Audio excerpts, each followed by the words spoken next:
سیدنا زید بن ارقم رضی اللہ تعالیٰ عنہ سے مروی ہے کہ نبی کریم صلی اللہ علیہ وآلہ وسلم اپنی نماز کے بعد یہ دعا کرتے تھے: اللہم ربنا و رب کل شیء انا شہید انک انت الرب وحدک لا شریک لک ربنا و رب کل شیء انا شہید ان محمدا عبدک و رسولک ربنا و رب کل شیء انا شہید ان العباد کلہم اخوات اللہم ربنا و رب کل شیء اجعلنی مخلصا لک واہلی فی کل ساعۃ من الدنیا والآخرہ ذو الجلال والاکرام اسمع واستجب اللہ اکبر نور السماوات والارض اللہ اکبر حسبی اللہ ونعم الوکیل اللہ اکبر۔ اے اللہ ہمارے رب اور ہر چیز کے رب، میں گواہ ہوں کہ تو ہی اکیلا رب ہے، تیرا کوئی شریک نہیں۔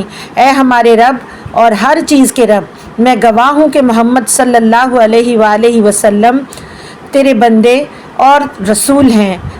اے ہمارے رب اور ہر چیز کے رب، میں گواہ ہوں کہ سارے بندے بھائی بھائی ہیں۔